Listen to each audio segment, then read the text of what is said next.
సునీల్ ఏం చేస్తున్నారు?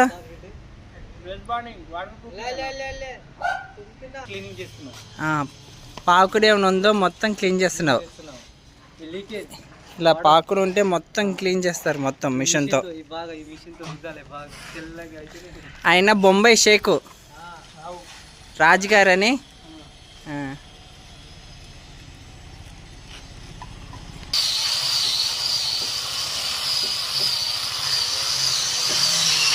ఏ సునీల్ ఇటు తిరుగు, వెనక తిరుగు.